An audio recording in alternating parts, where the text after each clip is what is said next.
Want else on your plate anymore? You got.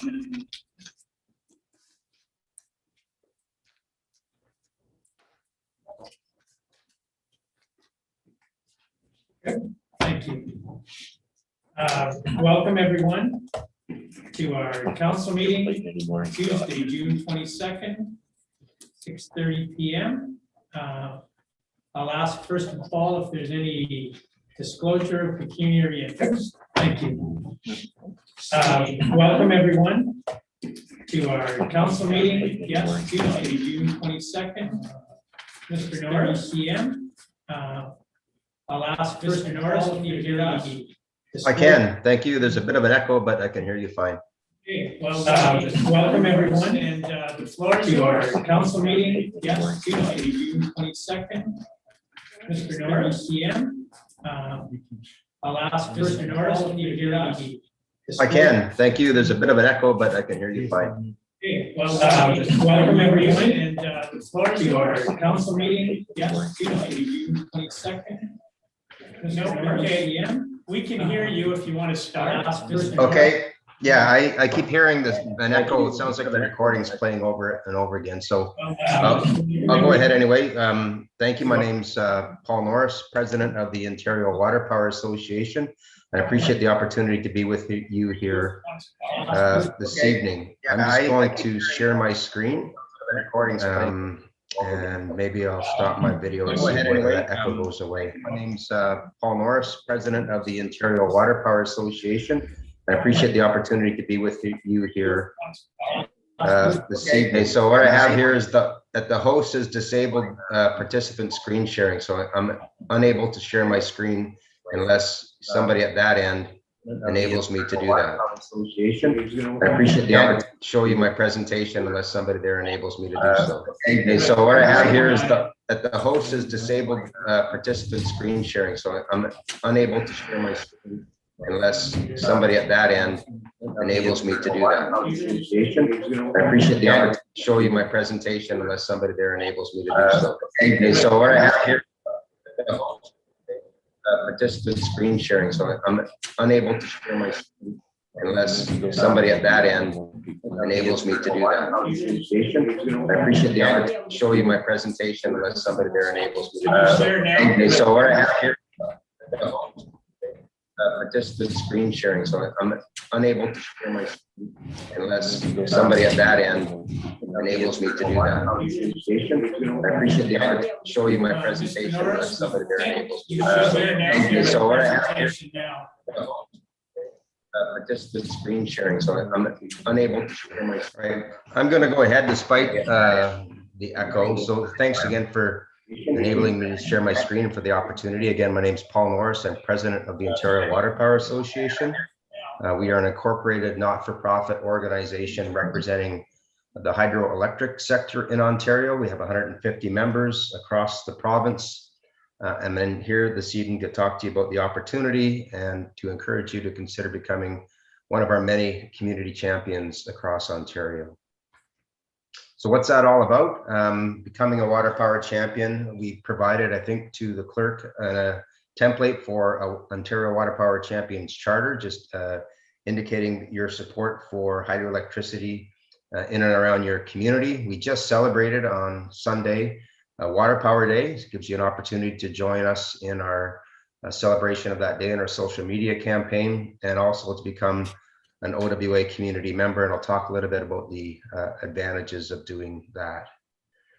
So here's a list of the some of the communities who are already on board. We started this campaign about 3 years ago, reaching out to local communities who had water power in and around their backyard and around their constituencies. Our latest addition was actually your neighbor, I believe, to the north. West Nipissing signed on last week. And in addition to communities, we have a number of representative organizations, some of which will be familiar to you, such as NOMA, Roma, and we work also with AMO and FNUM and others. So a little bit about hydro in Ontario. We have 224 facilities across the province. They range in size from a kilowatt to 100 megawatts. And really, The history of Ontario is steeped in the history of hydroelectricity. Up until 1951, all the electricity in the province of Ontario came from falling water. So we've been here for some time, and as I'll show you in the next slide, we have a pretty diverse set of hydroelectric assets across the province. And that's what this slide speaks to. About 25% of our electricity today comes from water power, from falling water. And that's the second largest form of generation, is certainly the largest form of renewable generation. About half those facilities are in Southern Ontario and half are in the north. You're right stuck in the middle in Central Ontario, but we have about 120 facilities in Southern Ontario and about 105 in the north. And unlike many other jurisdictions, say, for example, Quebec or Manitoba, most of our facilities are what we would call small hydro. And in fact, Ontario was the birthplace for small hydro, not only here, but we exported that expertise around the world in the 1920s, 30s, 40s, right up until the 1970s. And, you know, the closest facility to you would fit into that category. I think it's a 2 megawatt facility just outside Nipissing. And we've been here for a long time. So 2/3 of our facilities have been in continuous, reliable operation for more than 60 years. And 35 of them, including the one at Nipissing that was put in place in 1909, have been in production continuously for more than 100 years. So we are part of the fabric of many communities and industries across the province. And we enjoy strong support. This is just a summary of a public opinion poll that we did a couple of years back. And we were quite surprised, actually, in the outcome of this. What we found was that right across the province, no matter where you were from, no matter what your demographic was, no matter what political party you supported hydroelectricity. We actually thought going into this that we would find out that you know, people of my generation and older were more familiar with hydro, and people in rural Ontario were more familiar with hydro. We didn't find that at all. We found the opposite. We found everybody everywhere supported hydro. One of the most interesting things we found from this was that maybe unlike other forms of generation, we did a cross tabulation, and what we found is the more that people knew about hydro, how it operated, what it provided, the more they actually supported it. And that, in fact, was the reason for our launching of this Community Champions campaign. We really thought it was important to reach out to communities who had hydro in and around their municipalities to encourage them to support this form of electricity that's been around for more than 100 years. And this is just a slide that I call best bang for the buck. I'm not going to go into the details, but I'd point you to the top 3 bars on each of these charts. So this is nuclear, hydro, gas, wind and solar is what this is. This is where our electricity comes from in the province. And these 3 bars just speak to what you get from those forms of generation. So how much energy do you get? What do you get when you need it? How much reliability do you get? And the only thing I want to make a point out of is that the bottom line is how much does it cost? And so hydro in Ontario is the only form of electricity that this number cost is lower than all of these numbers, which is value. So it is, you know, we punch above our weight in terms of value to the ratepayers of the province. And I just added this slide. It wouldn't have been in your deck if you had looked previously, because we just finished this and announced it a week and a half ago at our conference. So what we did to support you know, economic recovery in general and in Ontario specifically is we commissioned an analysis of what is likely to be spent on those existing hydroelectric facilities in Ontario over the next 5 years. And the answer is, across those 224 facilities, about $2.5 billion over the next 5 years, so about $500 million a year, resulting in about 5,000 jobs per year across the province of Ontario. So these are assets that have been producing reliable, affordable electricity for decades, and continued investment will ensure that they do so for decades to come. And why are we talking to municipalities? Well, quite frankly, I've been in this particular business for about 20 years, and the landscape is changing. We are increasingly seeing a movement to local decision making, which I think is appropriate, quite frankly. I don't think anything will get built in this province from an energy perspective unless you have municipal council support. I can't see that happening, and I think that's appropriate. We have an opportunity to retrofit the assets that we have out there, not only the existing hydro assets, but other infrastructure that's owned either by the province and in some cases by municipalities. I said that there were 224 hydro facilities in the province. Associated with those facilities is about a total of about 500 dams. MNRF owns 460 dams in the province. So there's opportunities in existing infrastructure that we could pursue as well. And increasingly what we're seeing is local communities, local municipalities outlining their own view and vision of the future in terms of economic, environmental, social sustainability, whether it be through an official planning process, whether it be through an articulation of climate change objectives, whether it be in terms of economic development. Municipalities and local communities are owning their future increasingly. And I think that's another reason that we're talking to folks like you who have hydro in their backyard. So what does the charter look like? I think, again, we've provided the clerk with a template. This is what we've provided to all communities across the province. That basically outlines the community support for water power, support for what's already in the ground and new opportunities, and articulates that the community is in charge of local decision making going forward. You can certainly amend the draft language that we have. I don't think anybody has done that yet, but certainly make it your own. And but that's what being a power champion is all about. We also have opportunities for your municipality to become a member of our association, and we have a number of communities who have done that. If you choose to do that, you will be a member of the organization with all the benefits that come with that. You'll get all our communications. We'll keep you up to date on what's happening in the electricity sector and in hydro in particular. You get all the member benefits of all the events that we put on, whether it's tours of facilities or our annual conference that we just completed. In fact, we extended, we had a virtual conference and all of our community members were given free passes to that event a couple of weeks ago.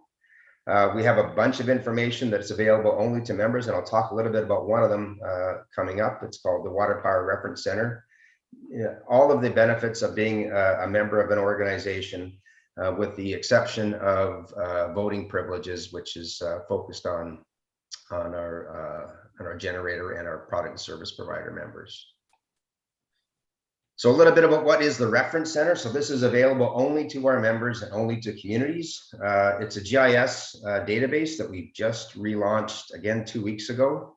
And so you can zoom in and around your area. It'll give you all of the existing water power facilities, all of the places in Ontario that have water power potential, cottage associations, utility lines, upper and lower tier municipality boundaries, provincial ridings. All of that is available for free to any of our members or any of our community supporters. It's a pretty neat tool. And it allows you to kind of, if you're going through a planning process or an analysis process, it allows you to identify opportunities in and around you. It also has data layers associated with parks and protected areas and other things that might be helpful to you. And as I said, we just celebrated Water Power Day. June 20th is Sir Adam Beck's birthday, so that's why we chose that day.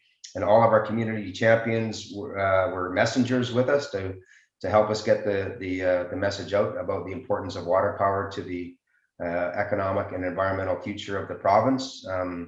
And there's not really much more than expressing your support publicly. And we had a number of those municipalities who joined us just this past Sunday on Father's Day. Sir Adam Beck being the father of water power, we thought it was a nice combination. And that's it for my presentation. I know your time is precious, and so I didn't want to take up too much of it, but I'm happy to entertain any questions. And I think I'm going to try to go back to not sharing my screen, and hopefully you can hear me. I don't know how not to share my screen now. Can you see my face? Yep, yes. We can. Okay. The echo's gone. That's a good thing. Good. council members, do you have any questions for Mr. Norris?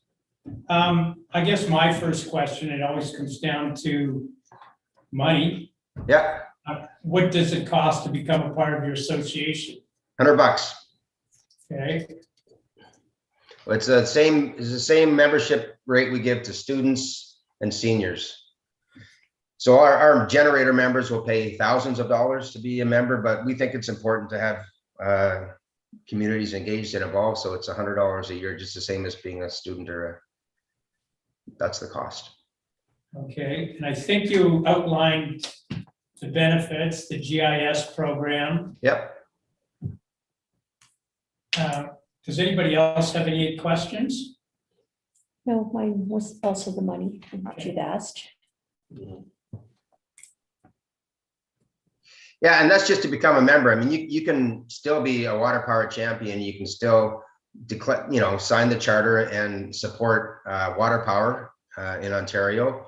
You can still participate in the in all of the celebration of Water Power Day. For the member benefits, what you get is direct access to the GIS database. You get all of the member discounts to any of the events that we like. We do facility tours. We do a conference once a year. As I said, we just did a virtual one. And if you were a community member, your registration was free. For somebody who wasn't a member, it was, I think, $300 or $400.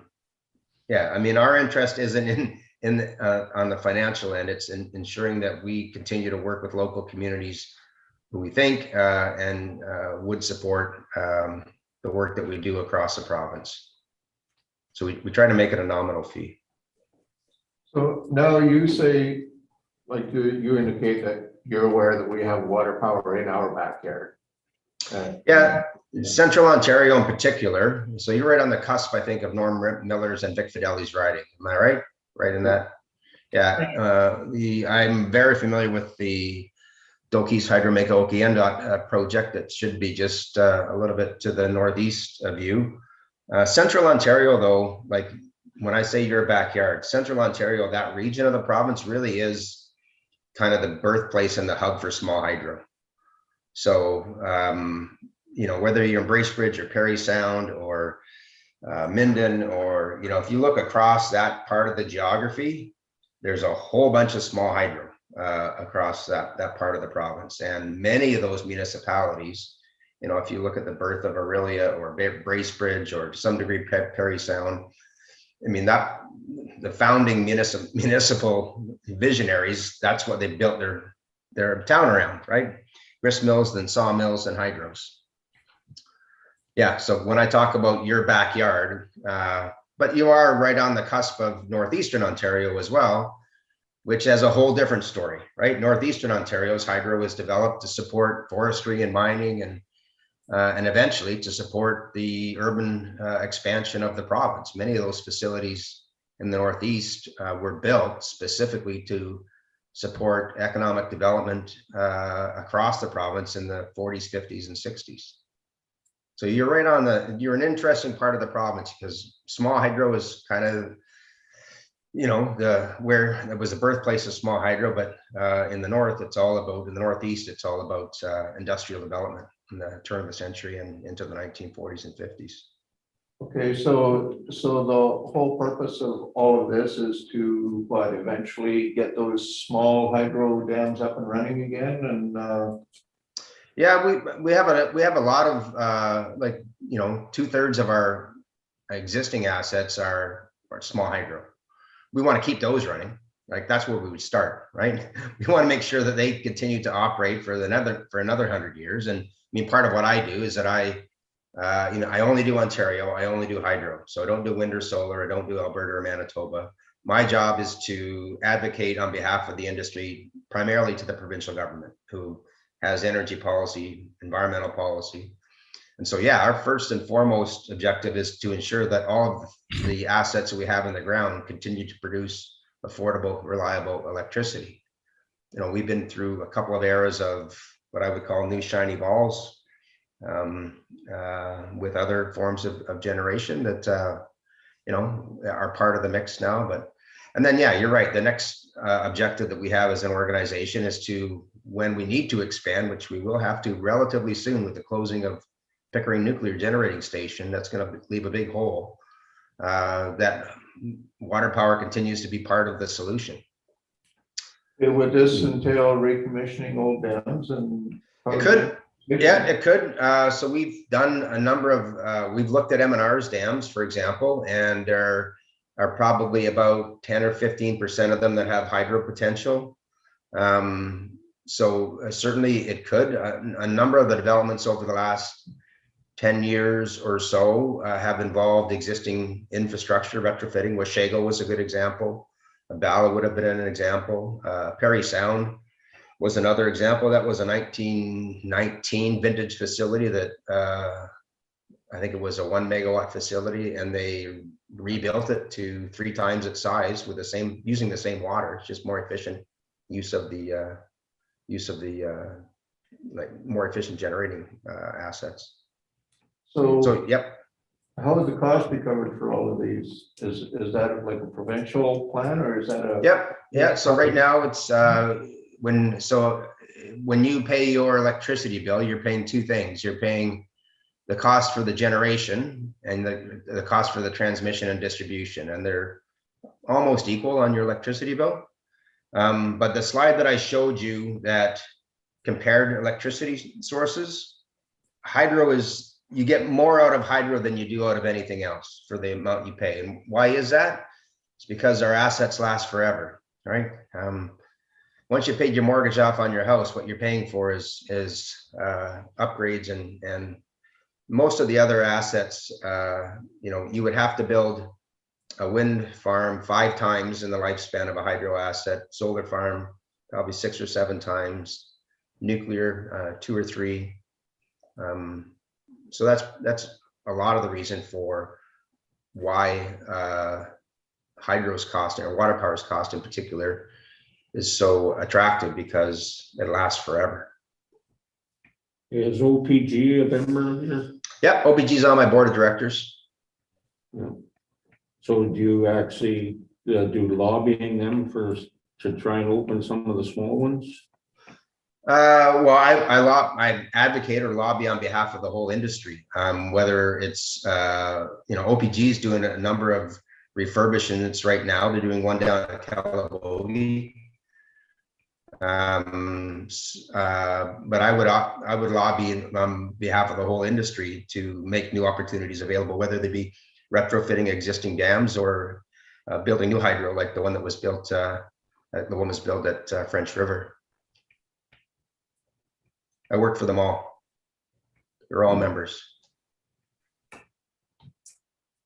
Do we have any more questions? This time? Okay. I think what we'll do is we'll discuss this, and we want to look at Nipissing in particular, Paul. Oh yeah, okay. And but if you don't mind, I will, or a representative from council will get back to you. That's and fine. see how we can move on from here, because we're looking at, retrofitting and that kind of thing in our very area. Yeah, happy to help on that. So an example where we are helpful for that. And so if you want to get into the that part of the business, the environmental assessment process in Ontario for building hydro is the OWA's process. So anything that gets built in Ontario goes through us. Okay. Well, thank you. And I thank you for your presentation and your time tonight. Thank And, you. We will talk in the future. Thank Stay you. well, stay safe. You Thank too. you. Good Take night. care. Bye-bye. Thanks, Will. Good questions. Yes. He's speaking in generalities because Yeah. he doesn't realize that Nipissing has been decommissioned. Right. And in the little research that I have done, and again, I'm foggy on this, but I think it was $10 million just to build the pen stop, because it's almost 1 kilometer long, pen stop. Yeah, and I think it was 10 million. And we have talked to Ontario Hydro. We talked to NPP Fidelia about, because South River said, take it over. They're gonna decommission it. But South River took over a privately owned plant Right. with minimal pen stock, hardly, very little remodeling, whatever. A lot of what was taken out of Nipissing went to Powassan, went to Bingham, and we've got basically the old stuff, so we'd be looking at, I'm guessing millions and millions, well over 10 million. But I'm gonna give this guy a call and say, hey, what can you do about that? Because at the same time, we've received notice that this very week that they're decommissioning Nipissing and want to know if there's anything the township wants to do with it, And that's as far as it goes from there. So, and again, Ontario Hydro, if you've been to the Nipissing plant, and I know Liz has, they've sold all the property around it, including the road. Yeah. You go in the road, it's privately owned, Well, Can't get and you're around. trespassing. So as we discussed earlier, with the museum, there's nothing you could do with it unless we buy all the property that they've already sold. And at today's prices, that would be prohibitive to begin with. Oh, it would be on the river, but, well, then the property's landlocked, and yeah, Yes, yeah. it is. so it's So- worthless to a lot of people unless they can get an easement. Exactly. Yeah. So I will give this gentleman a call. Yeah, I think that's a good And, idea. and say, hey, this is our situation. Yeah. How would you go on from here? Yeah. And, That's what I was wondering if they actually would lobby against their own member. right, exactly. And like you said, they work with OPG, and he said, Central, we're in the cusp, and Okie Kendot is the one you talked about that Dohiso at the mouth of the French, but Right. we have it, Bingham's in the middle of Powassan. You go, it'll be interesting to see if they've been contacted as well to become members, because that would be logical. Is that owned by Powassan or is that No, no. OPG? It's OPG, but it's in Powassan. Yes. My understanding, the plant, power plant is still owned by OPG. Yes. Yes, And And my, OPG can go in there. yes, and the equipment's still all in there. Oh, yeah. It is turned off. They switched out and took Nipissing equipment, put it in Powassan, and the old Powassan equipment they put in Nipissing. Yeah. And that's the only difference, and still the big power maker is Elliott Chute Mhm. at the other end, the hydro pond in Powassan. Mhm. It makes 3, I think, and Bingham might make 1, and we made 1, maybe. But, it was there, and he should have mentioned, when they built Nipissing, there was a thermal plant in North Bay, and it burnt down. And they built Nipissing solely to provide power to North Bay. And we were the only power supporter or supplier, North Bay, Callender, Powassan, this area. It all came out of Nipissing until Crystal Falls, up at the Sturgeon River was built, and then Nipissing kind of went in the backwater and has since, they haven't put any development, they haven't put any money into it. And so then, I know Chris was here for sure when they tore the penstock. Yeah.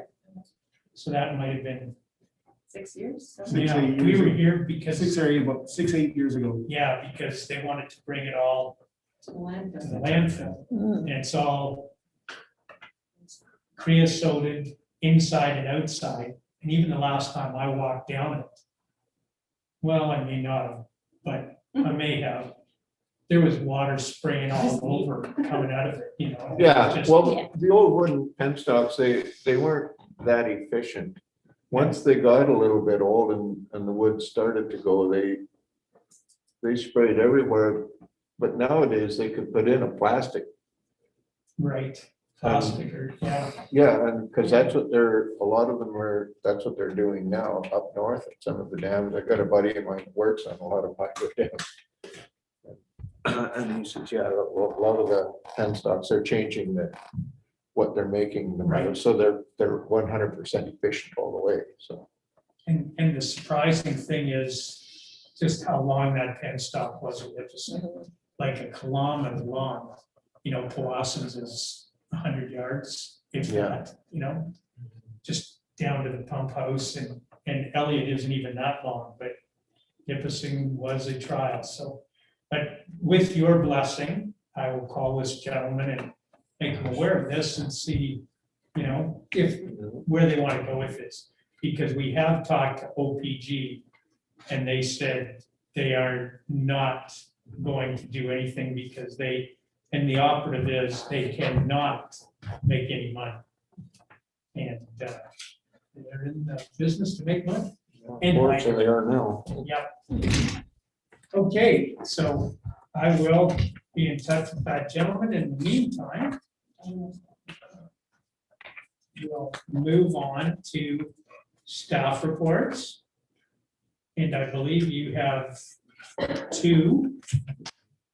And mine, no specific order. I have John Paul Negunati first. And John Paul is here tonight if you have any questions. I'm sure you read it. The second one there comes up and number 14 on our agenda. And otherwise, I think it's all self-explanatory unless you have questions. John Paul will answer. Amanda Country Gardens new sign, what is that, John Paul? Like the white fingerboards. I think it was an initiative a long time ago. For small business to have those white fingerboards. Oh, right, So one of their signs, it broke it down Oh, okay. on the LSAS and okay. by Monroe Park there. So we'll get the new one. They paid for it. Like, I'd like to thank John Paul too for all the work he's done at the museum the last little while. Good job, Paul. Thank you. All of us. If there are no John Paul questions, let's move on to road superintendent again.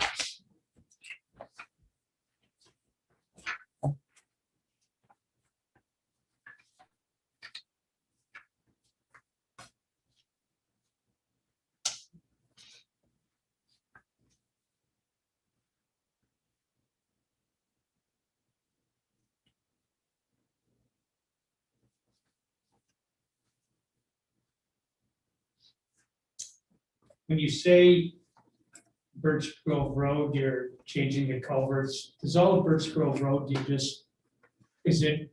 you grade it? It's all chip seal right now, so Okay. we're doing like I marked all the frost heaves and bad culverts, so we're digging the frost heaves out and putting geotech down on the sub base and then filling it with good quarry material. And then we change the culverts out as we go too. We're doing about 1 kilometer because the first kilometer from Party Rock up was really bad. So that's all we really budgeted for. So if I come out at the Muskeg, I missed all that? Yeah, Okay, if you turn left, you're gonna hit us. If you turn right, you'll miss it all. okay, I turn right and miss it all. So that's perfect. Thank you. Does anybody have any questions for Dan? So you guys still got LSAS, Pilger, Barrett, some of those to do, Kelsey? Barrett, yes. Granite Hill. The last truck I had was a B train, so I couldn't turn it around. No. So, but he called me today, said trucks are gonna start freeing up. So it'll probably work out pretty good. That'll get off, I'll be done construction, so then we can jump back onto that, finish it up. How many loads do we get in total? About 5. Okay, So I've got 3 down. Just 2 to go. 2 to go. Okay. Thank you, and I know we'll hear from you again on number 9. So if there are no other questions, we'll move on to Chief Bateman. Thank you, Mr. Mayor and Council. It's been quite busy over the last couple weeks. We're running anywhere from medical calls to bushfires to a few alarm calls, vehicle fire, a couple trees on power lines on fire. So she's been quite busy over the last couple weeks. We had the ladders and pump tested last week, no problems with either of them. So all the pumps on the trucks and the ladders all passed with no problems. We set up the museum with hopefully all the COVID restrictions that we need. So we have the plexiglass, all the signage is up and they're ready to open tomorrow, the candy shop. The monthly inspection on the building's been going good. I added the heaters to the monthly inspections. So I'm gonna start checking all the heaters and make sure that none of the thermostats have stuck on or anything. Hopefully by early next month, we'll have the bottle drive buildings up and all the signage up at both landfills and ready to go. And the new township signs and the fire rating signs are in. I'm gonna work with Dan when he has a bit of time and we're gonna start installing them. How do you, and somebody else asked me this, but the fire rating, where do you get that information? Right from the MNRF, Okay, right from their website. so you don't make it up. No, I don't get to go and probe and Okay, good, good. Okay, any questions for Will? No, I just want to thank him. The museum looks great. The plexiglass, he's been over there all week working pretty hard. So thank you for that, Will. thank you. Okay, and last but definitely not least, Chris. I do have a few things tonight. We noticed a problem with the 2020 annual report for the Bear Creek landfill. It should be 10 hectares, not 40. So they have to do a correction, because that goes right back to our ECA. So that's going to be about $1,000 touch. And that error was made many years ago. The summer experience program for the summer students, the provincial summer student funding at the museum was declined. We're not able to fund. The community safety and wellbeing plan is in the final stages of draft, so it will be coming to council for July 13th. It's due to be passed and in place by July 1st, but we have let the ministry know that we are running behind the 4 municipalities and they're okay with our delay. The LPP framework, you may have read about this in the newspaper. They want the North Bay detachment broken down into smaller police service boards. So Chisholm actually took the lead and made a proposal. So the way that it looks that we're going to be putting in the proposal is that Nipissing and Powassan will be going together. Now, we've never had a police services board for Nipissing. Powassan has one in place. So we're hoping that we can merge the two together. And that also covers the unincorporated areas in our opinion. So that's been taken care of. And finally, we have to do some updates to the Baker software program for the office to update, to bring in bylaw enforcement and update the building and fire permit process. And there was another one. And to link it all together and the entrance permit so that we're linking all of our different things together. So the cost on that, once we get the quote, will probably be around $5,000 just for the programming. And then there's the annual updates, but we pay for that anyway for our licensing. I'm going to put a resolution on the next agenda to take that $5,000 from the modernization fund in reserve. It wasn't budgeted for, but we do need these upgrades. And it is modernization of the office. And it's instead of putting all copies of fire permits, paper copies in another binder. You know? So this way we're uploading an actual copy of the permanent fire permit and attaching it to the property file in Baker so that it's attached to Firewatch. So when the fire department is out, they can actually see the copy. They have all the details input, everything's there. Same with the entrance permit and the building permits and for bylaw, because we have 2 bylaw enforcement officers, they can read each other's files that will stay with the property so we know if there's anything. So it just helps us all to communicate and keep everything efficient. Okay, any questions for Chris? What about the OPP? You said Powassan already has a board in place. Yes. Is that general public or is that or is that a council members? They have one council member, they have 3 members that are appointed by the province. Okay, They have 2 police OPP members, all right. and they have, I think they have 1 member at large. So would we have a representative from Nipissing? Okay, We have to look at how the province wants to make it happen. okay, So Yep. I talked to Maureen from Boston Yep. today, and she told me about their makeup and how I had suggested one makeup for the board, and she called to tell me how it was made up. So we were talking about how it could be fixed. okay. good. So we would be tagging on with their board? We'd be creating a new board with some of their existing members and whoever the province wants to appoint. Oh, I see. Okay, so it'd be a complete, and it would be us and unincorporated townships, what, like, No, they're just covered by the provincial appointees.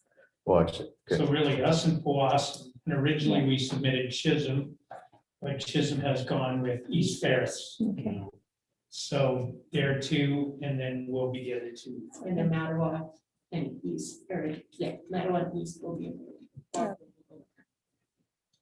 So it's all new. I mean, we've always just paid our bill, mhm, and now we'll get to pay our bill and then comment. The province Yeah. asked us to give them direction on how we wanted the boards to look.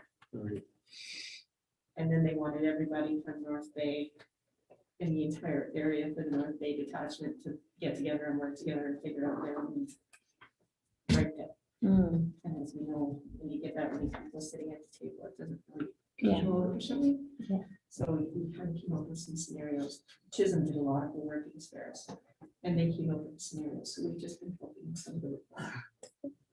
But it makes sense, because we work with Boston. Yes. Frog Creek 522 Because they already do our automatic gate down, mhm, and we are the only 2 in the Prairie Sound district. Yeah. So everybody else is in the same district, right? So there were a few things that made sense. Okay, so any other questions for Chris?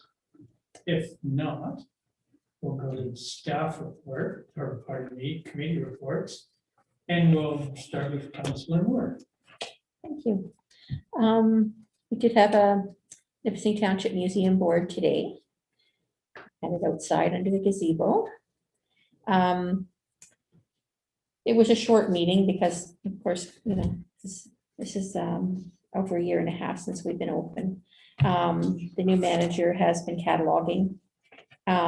She's done store inventory sheet so we can see exactly what's selling and what isn't in there. She'd like to start, as soon as things open up a bit more, she'd like to start collecting memories from local people. There's a lot of stories that she hears, but she wants to collect these stories and record them. So she'll be looking into that. As Chris mentioned, we did not receive the provincial summer experience program grant for 2021, but we did receive the federal grant. What else? Was there anything else? I understand it'll be coming up later on that we do have some interest in somebody to join the board. So we'll talk about that later, and we will meet again on the 14th of July. Good. Any questions for Councilor Moore? If not, we'll move on to Councilor Marchant. I have nothing to report. We were to have a water source or source water protection tomorrow night that was canceled for some reason. So nothing to report. Okay. And Councilor Kirky? Not a whole lot to report. I just recently got a whole bunch of paperwork from Marie Boston Library. Good. So I have my summer reading set out for me because I think it's just about all summer reading. Some of it's pretty dry reading, and I believe the next meeting is in September. Yes, it would be September. September Yeah, 8th, I think. that sounds about right. It's on my calendar anyway, but that's all I have. Great. Okay. I find that really dry reading is good just when you go to bed. And then you gotta read it over and over again because it doesn't go anywhere. Well, you just read it once and you fall asleep. But anyway, that just works for me. Counselor Scott. I haven't had any meetings. Okay, well, I'm gonna follow suit with Counselor Marchand and Scott. I haven't had any meetings. We have our next Eastern meeting tomorrow, and we did have long-term awards, but because of long-term care awards for Eastern were today, but the general public and board members weren't allowed, so we wish them well, and I'm sure they all got their awards, and most deservedly so through COVID. So I'll have a report that next meeting. So that's all for committee reports. So we can move on to number 5, which was to adopt the minutes of the meeting held June 8th. So I need a mover and a seconder, please. Okay, Councilor Moore and Kirky. Oh, I wasn't here. Well, then Councilor Kirky got the movement, and Councilor Scott. So it's number R 2021-147, moved by Councilor Kirky, seconded by Councilor Scott, that the minutes of the meeting held June 8th, 2021 be adopted as published. All in favor? Carried.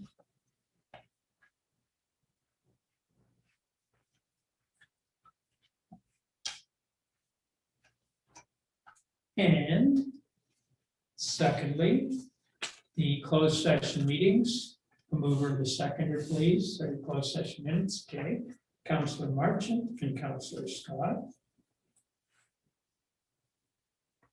So it's number R 2021-148, moved by Councilor Marchand, seconded by Councilor Scott, that the minutes of the closed session meeting held June 8th, 2021 be adopted. All in favor? Carried.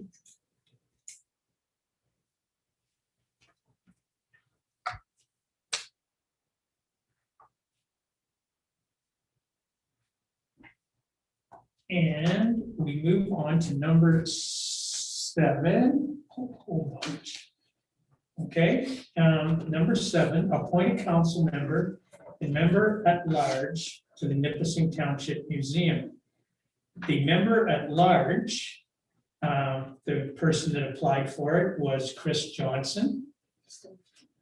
So Chris Johnson will be a member at large for the Nipissing Museum if we so accept. And now we need a counselor to join Councilor Moore on this board. So feel free to throw up your hands, whoever wants to do it. Don't feel pressured. Okay, I'll do it. Okay, My arm being twisted. oh, power of eyes. Okay, now we need a mover and a seconder to accept these two fine candidates. Mhm. And Councilor Moore and Councilor Scott. So it's number R 2021-149, moved by Councilor Moore, seconded by Councilor Scott, that we appoint Councilor Kirky to the Nipissing Township Museum Board, and that we appoint Chris Johnston as a member at large of the Nipissing Township Museum Board. All in favor? Carried. Chris, could I have you send both of their contact information to me so I can forward it on to the secretary? Thank you. Okay, so we continue to move down. We are at the Recreation Committee. This is really great because out of our, promotion to become a counselor, Chris came out of that, and we have two more people and Chris that want to be on the Recreation Committee, and they would be Andrew Berry, Sean Hughes, and Chris Johnston. So I need a mover and a seconder to accept them to the Recreation Committee. Okay, I'm looking that way, so I'll go with Councilor Kirky and Councilor Scott. And this is number R 2021-150, moved by Councilor Kirky, seconded by Counselor Scott, that we appoint Andrew Barry, Sean Hughes, and Chris Johnston to the Township of Nipissing Recreation Committee. All in favor? Carried. Could you also, Chris, send me that contact info? Thank you. That's great. That's excellent. Moving along. Number 9, to authorize the circulation of a tender for a new tandem truck. We talked about this last meeting. No truck deliveries haven't speeded up anywhere. So I think it's really prudent that we do this RFP now. Yes. Is there any comment from any counselor? Okay. Yes. Have we put in a specified potential cost, or I haven't read the RFP, so. But I'm not sure what you're, It's our standard RFP. I can send you a copy. yeah. Oh, okay. We've got it, so it's broke down to, you know, what we want in the truck, what we want for snow gear and sanding equipment on it, and then they price it out that way. Okay. Yes. Is there any changes from the last truck purchased? Yes, I'm going with a two-way plow on the front instead of a one-way, Yeah, but that's basically the only change. you So did it'd be not. like a, you know, like a regular, like a snow plow in front of a pickup truck, we could swing it from side to side, just for the little roads and stuff like that. It'd be handier up on the north end here. Be good. Get it in driveways on both sides? Yes. Good. Good. Don't want to miss any driving. No, I gotta make everybody unhappy. The object is to be fair, Yeah, exactly. to be fair. So I need a mover and a seconder, please. Okay, this time we'll go with Councilor Martin and Councilor Moore. So it's number 2021-151, moved by Councilor Martin, seconded by Councilor Moore, that we authorize the circulation of a tender for a new tandem truck to be delivered in 2022. All in favor? Carried.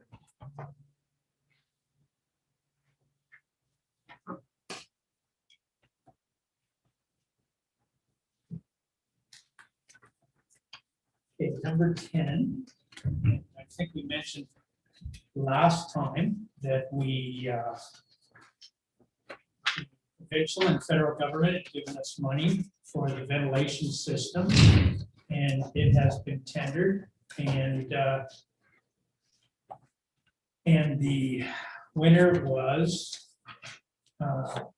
Elite Commercial HVAC Incorporated. A total quoted price of $46,800 before applicable taxes, and that is within specified amount. It's, well, should all be covered. We received $55,000 grant. Oh, wonderful. Yeah, That covers it. So that's doing this building, The community Center. center, Station 1, the office, and the garage. not station 2. So, sorry, Bill, Mike. Yep, So it's a rooftop heating and cooling system for the community center, a new propane furnace and AC for the basement and up here, because they need to correspond together. It's for a HRD system for the fire hall that brings in clean air and it takes out the bad air. It's for the township office for a propane furnace, air conditioning, HUV system. And it's for public works for 3 propane furnaces direct vented out. yeah. It sounds like a lot, Yes. but that's great. And this contractor is actually local, Oh, good. Oh, where is it from? Sunset Cove Road. In our township, Yeah, good. so Great. Shop that's, local. that's a positive. Shop local. It was. Okay, so mover to seconder, and I'm looking at that, thank you. Councilor Scott, Councilor Kirk. It's number R 2021-152, moved by Councilor Scott, seconded by Councilor Kirky, that we award RFP 2021 ventilation systems to Elite Commercial HVAC R Incorporated. Total quoted price of $46,800 before applicable taxes. All in favor? Carried. Is there a timeline on any of this stuff that has to be done by? Unfortunately, they're saying 1 to 2 weeks after products on site. No, I'm talking about from the government end. Like they have to come, they have to No, just complete this it. Fiscal year, as far as my, We just Understanding now. received the confirmation. Not that long. Okay, no, I just Yeah. make sure that if the government's holding, telling us gotta get it done, make sure the contractor is aware of Yeah, what he has to do. he knows the time frame for sure. Okay, that's I'll be in all. talks with them tomorrow as well. Okay, number 11, this was from correspondence last week. And that was to support the Freedom of Information, to upgrade it, because so many of the townships have said, $7 for, 2 hours of office staff work is just not practical anymore, not reasonable. So what we're asking basically is that they just upgrade that particular policy. So I'll read this before, and then I won't read it again, but ask for a mover and seconder. Whereas the Council of the Corporation of the Township of Nipissing has received correspondence from several municipalities requesting support from the Ministry of Government Consumer Services to review the Municipal Freedom of Information and Protection of Privacy Act, MFIPA. Now therefore be it resolved that the Council of the Corporation of the Township of Nipissing hereby supports the request of that Ministry of Government and Consumer Services review the Municipal Freedom of Information Protection and Privacy Act, and to consider the recommendations outlined in the Municipality of Leamington and Township of Terrace Bay's resolutions. And further, that this resolution be forwarded to the Ministry of Government, Consumer Services, and Vic Fidelli, MPP. So I need a mover and a seconder, Councilor Marchand and Councilor Scott, Definitely. and all in favor of this? Carried.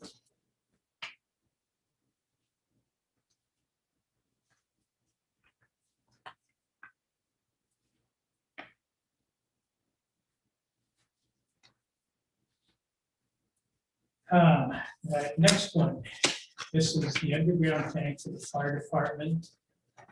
And it was in the capital forecast adopted by resolution. Quote received from Brooklyn Concrete Products to supply the tank at cost. And Dan, I think the town, we're gonna install it ourselves. Yeah, Okay. we'll install it. Okay, and we had looked last year at a number of them. This is going to be one. And we're going to see how it works. And then we will move on from there and see if it works well. If there's a need for more in the future, but right now, this is it. So, Where is Yes. this one going? well, This where's one is going at the park. The Heritage Park? Retract Great. Building.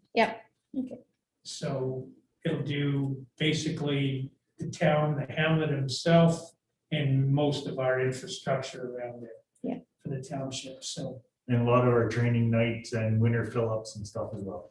And the rink. Will we use that water for the rink? We're hooking into the rink as well. so- Yes, that's what I Yeah. thought. Okay, And then if there ever was a fire, that's close to the school. Yeah. And everything, so we're trying this central location first, so. Yeah. Well, the school still has tanks, right? They do, but we're not authorized to use them, only for the school. Oh, I see. Oh, they don't, yeah, they're not ours. They belong to the school. They're belonging to the school. So a mover and a seconder, please. Councilor Scott and Councilor Moore. So it's R 2021-154, moved by Councilor Scott, seconded by Councilor Moore, that we authorize the purchase of an underground tank for the fire department. Water storage is presented in the 2021 capital forecast adopted by resolution R 2021-023, February 2, 2021, and that we accept the quote received from Brooklyn Concrete Products for the supply of the tank at a cost of $20,294 before applicable taxes. All in favor? There. And you see in the second page the quotes, of course. They emailed them.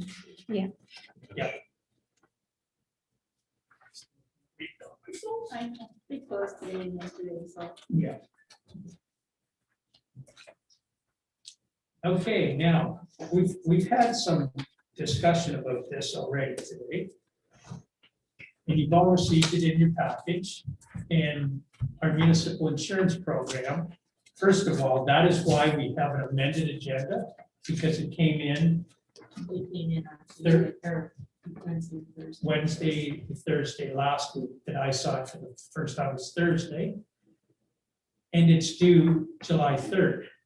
So we couldn't put it off to the next one. And so, of course, a number of us were horrified that it's gone up by, 17.390%. right. So I checked around. South Rivers is going up 30%. Wasson, they're not sure yet, but they think that sounds about right. Okay, so huge increases. We can look at a little this because we have UTV that wasn't on a year ago, the new truck for Public Works and the new half ton. But figuring that out, it's still 10,000 or more above what we thought. We also have replacement on all of our items. So looking at construction costs and replacement costs as.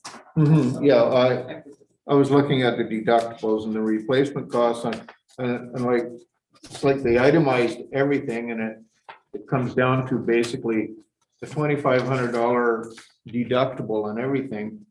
Well, a lot of that, you could replace it for $2,500, but anyway. I couldn't find any justification, like the new vehicles, yes, you're going to collect some more higher liabilities. I could sort of justify, up to about $3,000. But to slam a municipality when the ratepayers, like the ratepayers are stretched to their limit, I think we've done an extremely good job of keeping our tax rates down.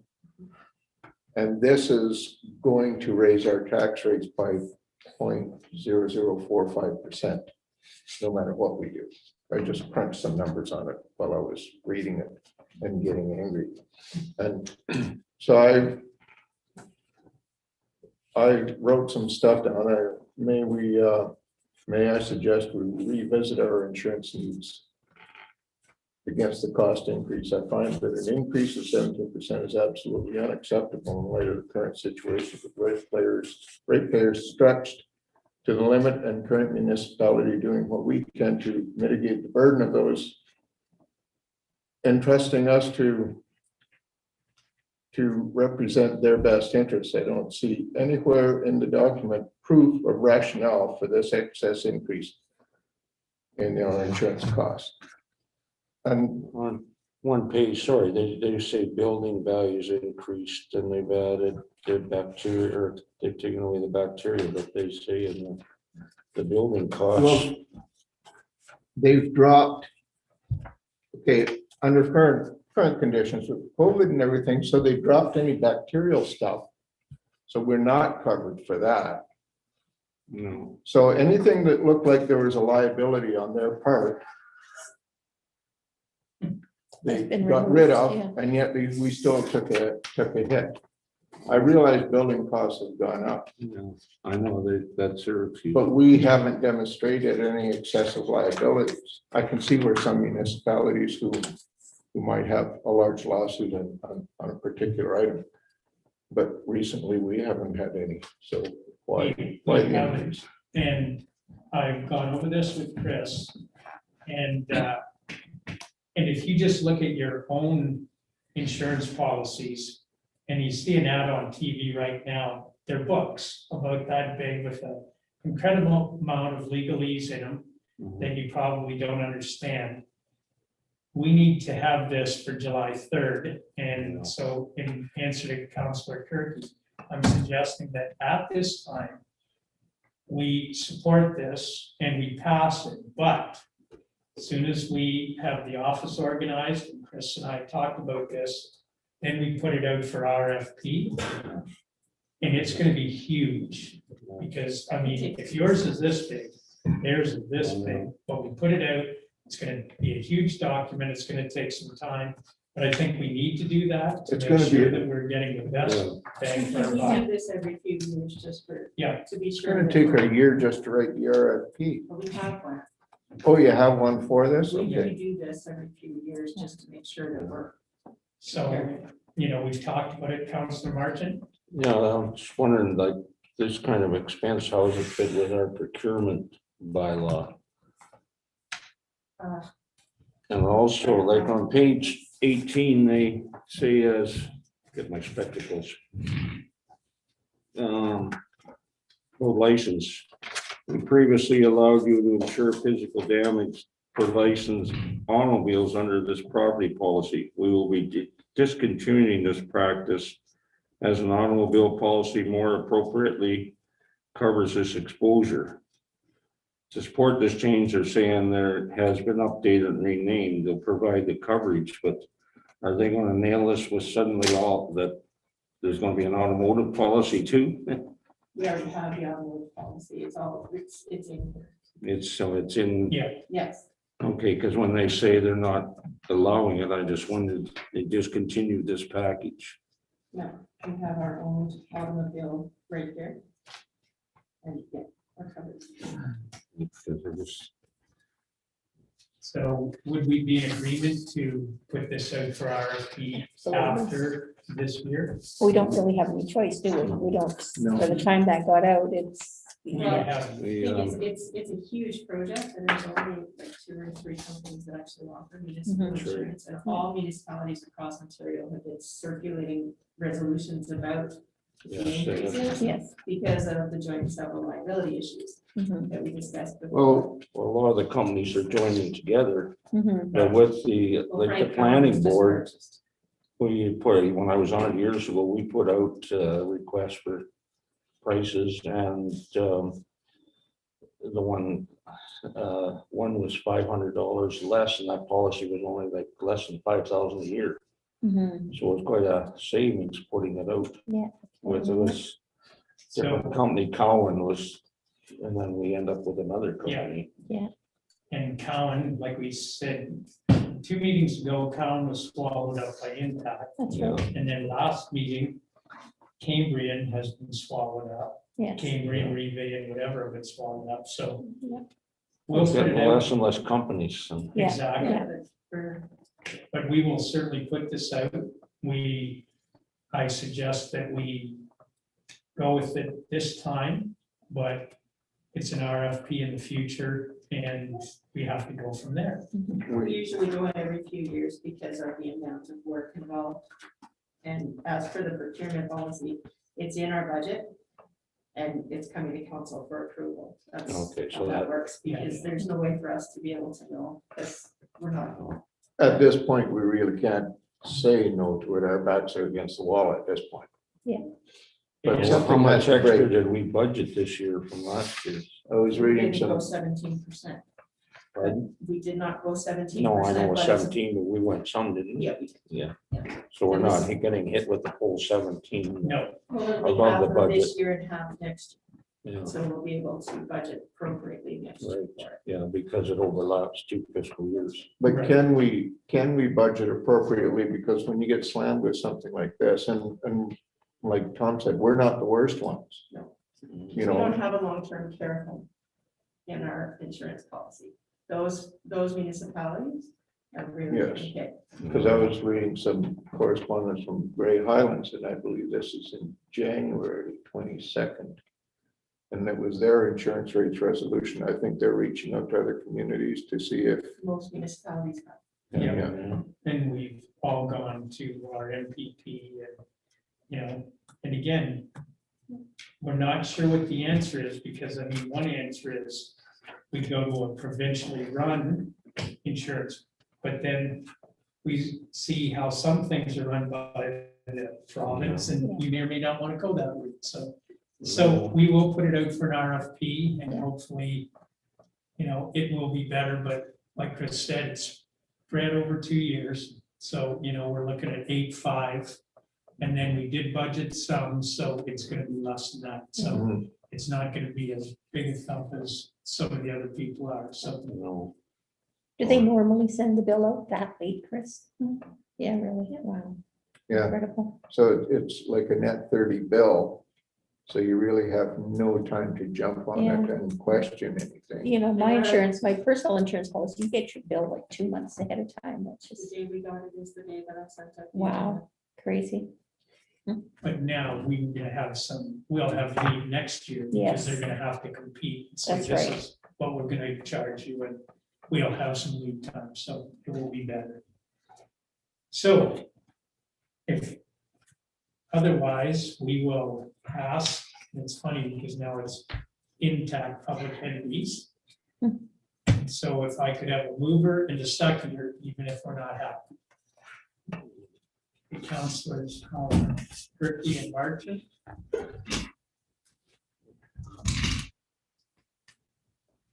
So it's number 2021-155, moved by Councilor Marchant, seconded by Councilor Turkey, that we accept the 2021 municipal insurance program renewal provided by Intact Public Entities. All in favor?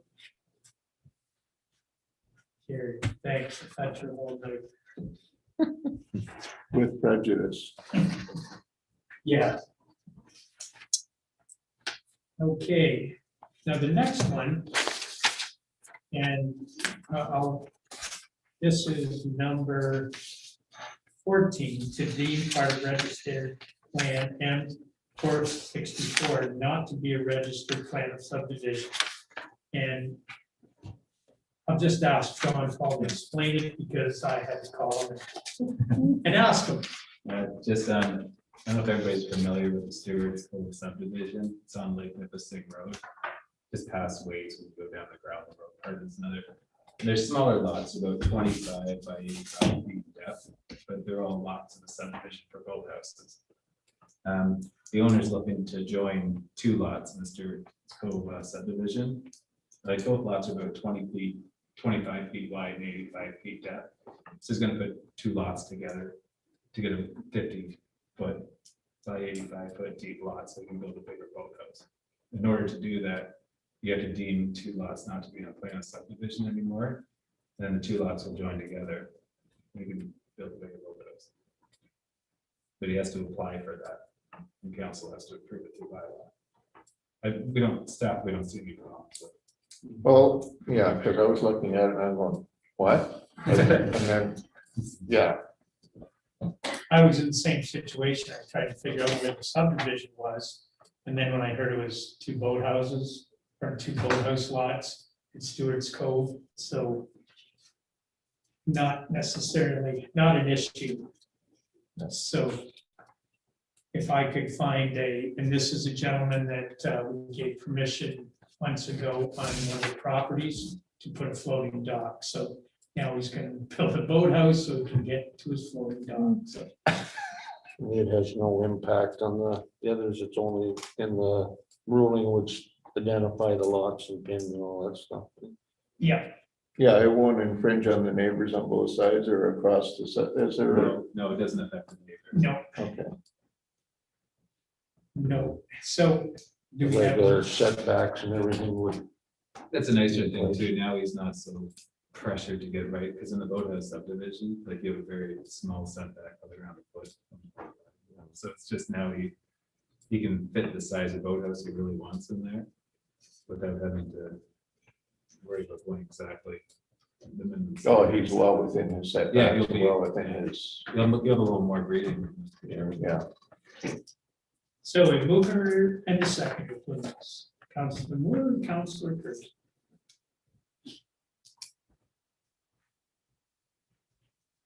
It's number R 2021-156, moved by Councilor Moore, seconded by Councilor Kirky, that we pass bylaw number 2021-33, being a bylaw to deem part of registered plan M464 in the township of Nipissing not to be a registered plan of subdivision for the purposes of section 50-4 of the Planning Act, read a first, second, and third time and passed this 22nd day of June 2021. All in favor? Carried.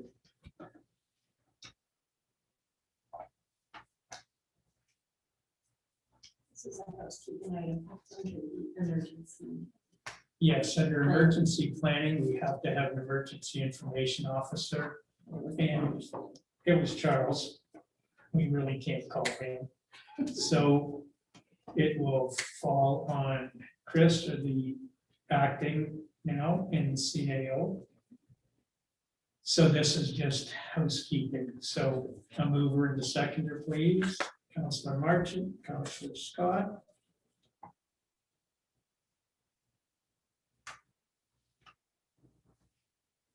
So it's number 2021-157, moved by Councilor Marchant, seconded by Councilor Scott, that we pass bylaw number 2021-34, being a bylaw to appoint an emergency information officer for the township of Nipissing pursuant to the standards established by regulation under the Emergency Management and Civil Protection Act, RSO 1990, Chapter E9, as amended, read a first, second, and third time and passes 22nd day of June 2021. All in favor?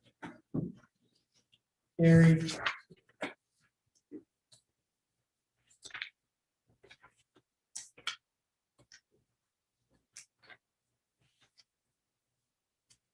Okay, correspondence. Have to keep my package here.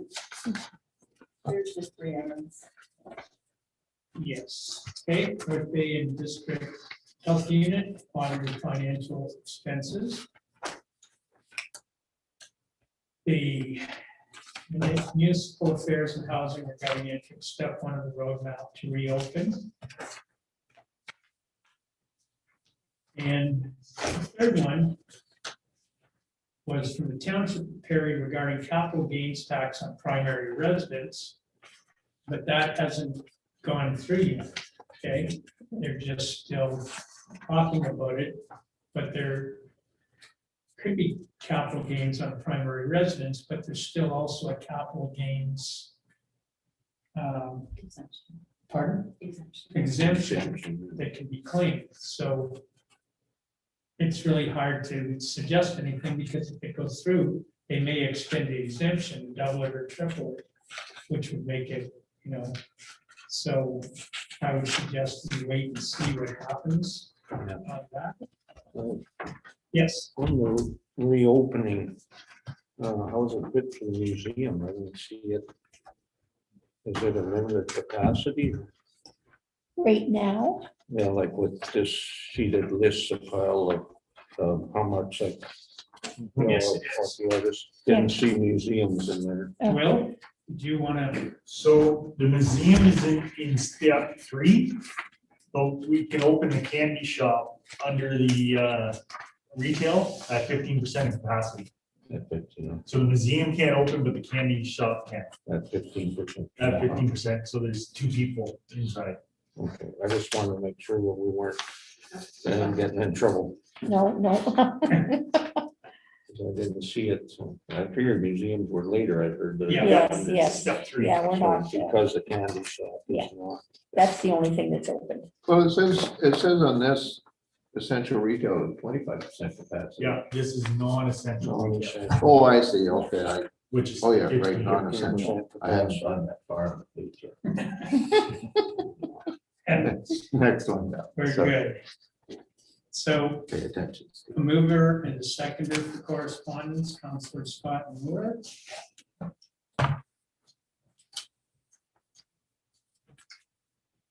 number R 2021-158, moved by Counselor Scott, seconded by Counselor Ward, that accept the correspondence as presented. All in favor? Carried.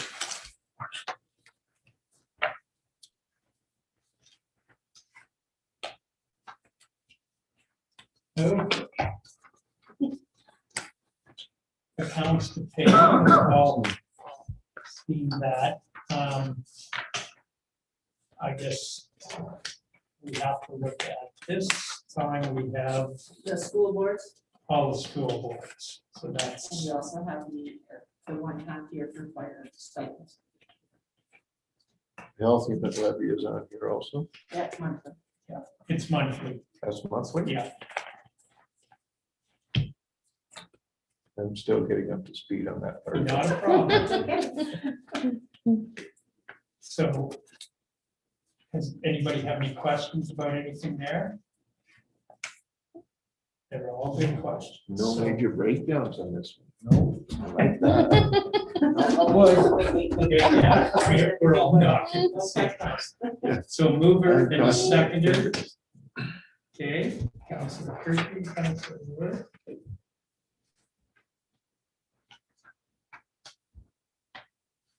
So this is number R 2021-159, moved by Councilor Kirkby, seconded by Councilor Ward, the statement of accounts dated June 8th, 10th, 11th, 18th, and 19th, 2021, totaling $241,857.76 be approved. All in favor? Carried.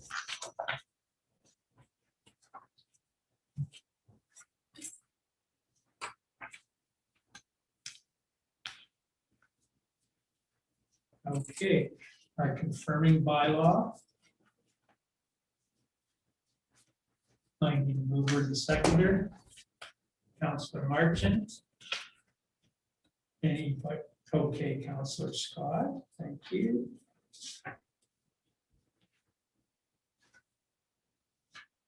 This is number R 2021-160, moved by Counselor Marchant, seconded by Counselor Scott, that we pass bylaw number 2021-35, being a bylaw to confirm the proceedings of council at its meeting held on June 22nd, 2021, read the first, second, and third time, and passed its 22nd day of June 2021. All in favor? Carried.